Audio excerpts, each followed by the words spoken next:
नमस्कार दोस्तों, स्वागत है आपका YouTube चैनल कंपटीशन बॉस पर। मैं हूं आपका दोस्त नितेश।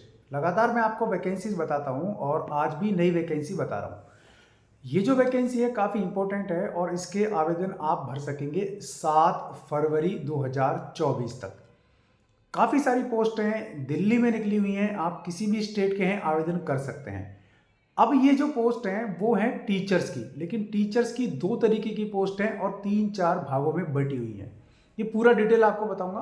इसके अलावा एलडीसी की और अन्य वैकेंसियां भी हैं, वो भी काफ़ी सारी संख्या में है। तो इसका नोटिफिकेशन का लिंक मैंने वीडियो को डिस्क्रिप्शन में दे दिया, आप चाहें तो वहां से देख लेना।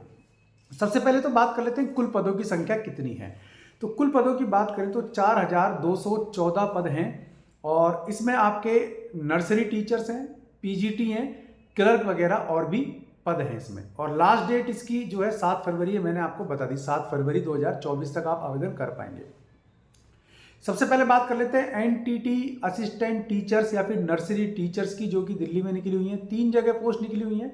एक तो निकली हुई है नई दिल्ली म्यूनिसिपल कॉरपोरेशन में, फिर है एक नई दिल्ली के अलावा दिल्ली म्यूनिसिपल कॉरपोरेशन यानी कि एनसीडी, एनएमडीसी और निदेशालय, ये 3 जगह पोस्ट बैठी हुई हैं। तो एनटीटी की बात करें, नर्सरी टीचर्स की बात करें तो कुल 1455 पद हैं, जिसमें क्वालिफिकेशन क्या है, 12th पास आपका होना जरूरी है। लेकिन 12th में आपके 45% अगर नहीं है तो आप इसमें आवेदन नहीं कर पाएंगे। क्लियर है? तो 12th में 45% होनी जरूरी है और आपने या तो एनटीटी नर्सरी टीचर ट्रेनिंग का कोर्स कहीं से किया हुआ हो और वो मान्यता प्राप्त होना चाहिए, या फिर आप बीएड हो। इसमें एक अच्छा फायदा ये है कि इसमें कोई भी किसी भी तरीके का टीचर एलिजिबिलिटी टेस्ट जो होता है, टीचर्स एलिजिबिलिटी टेस्ट यानी कि सीटेट या यूपी टेट, आर टेट, इस तरह का कोई भी इसमें प्रावधान नहीं रखा गया है। तो सिंपली आप 12th पास है 45% से और बीएड या आपने एनटीटी किया है तो इसमें आप आवेदन कर पाएंगे। आपका रिटन एग्जाम होगा, उसके हिसाब से आपका सिलेक्शन होगा। एज लिमिट इसमें बता दूं तो मैक्सिमम एज लिमिट 30 साल है और छूट भी दी गई है 30 साल के अलावा। अगर मान लीजिए आप SC ST के हैं तो 5 साल की छूट मिलेगी, ओबीसी के हैं तो 3 साल की मिलेगी। अगर अब आप विकलांग कैटेगरी में अनरिजर्व या ईडब्ल्यूएस से हैं तो 10 वर्ष की छूट मिलेगी। विकलांग कैटेगरी में आप ओबीसी से हैं तो 13 वर्ष की है और विकलांग कैटेगरी में SC ST से हैं तो आपको 15 वर्ष की छूट है। तो कुल इस तरीके से आपको 15 साल तक की छूट भी यहाँ दी जा रही है। और जनरल के पद हैं वो 614 हैं, ईडब्ल्यूएस के 151 हैं, ओबीसी के 377 हैं, एससी के 198 और एसटी के 115, कुल 1455 इस तरीके से आपके पद हैं। अब बात कर लेते हैं अन्य पद। तो इसमें सबसे ज़्यादा जो अन्य पद हैं वो हैं जूनियर असिस्टेंट के, जो कि 1672 हैं। इसके अलावा स्टेनो के 143, एलडीसी कम टाइपिस्ट के 256 हैं और सेक्शन ऑफिसर के 108 हैं। तो ये पद अलग से हैं और ये पद है 2354 और इनके लिए कंबाइंड एग्जाम होगा। तो वो आपको विशेष रूप से याद रखना है, इन सब में आपको फॉर्म भरना है, उसके बाद कंबाइंड एग्जाम से आपका सिलेक्शन होगा। अब बात कर लेते हैं पीजीटी यानी कि पोस्ट ग्रेजुएट टीचर्स की। संख्या है 297।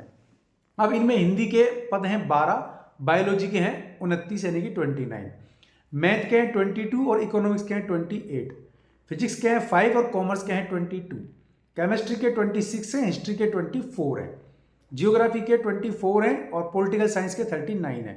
तो सबसे ज़्यादा देखें तो अभी तक पॉलिटिकल साइंस के ही पद हैं 39 पीजीटी के।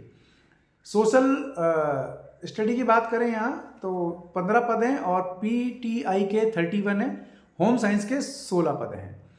तो इस तरीके से कुल पद हैं, फीस है इसकी 100 रुपये, कुल पद हैं पीजीटी के 297। तो ये इस तरीके से आपके एनटीटी असिस्टेंट टीचर्स की, नर्सरी टीचर्स की, पीजीटी पोस्ट ग्रेजुएट टीचर्स की, क्लर्क्स की, ये वैकेंसी काफ़ी सारी हैं। स्टेनोग्राफर्स की, महिलाओं की, इस तरीके से महिला पुरुष करके कई कैटेगरी हैं। तो इस तरह से तो वीडियो बहुत लंबा हो जाता। तो मैंने वीडियो को डिस्क्रिप्शन में लिंक दिया है, वहाँ से आप पूरा डिटेल भी एक बार देख सकते हैं और उसके हिसाब से आप आवेदन भर देना, क्योंकि आवेदन भरना शुरू हो गए हैं इसके और 7 फरवरी इसकी लास्ट डेट है। तो चूक मत जाना बिल्कुल भी।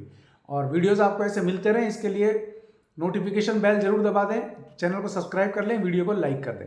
आज के लिए इस वीडियो में बस इतना ही। ऐसे किसी यूजफुल वीडियो में फिर मिलूंगा, तब तक के लिए नमस्कार, जय हिंद, जय भारत।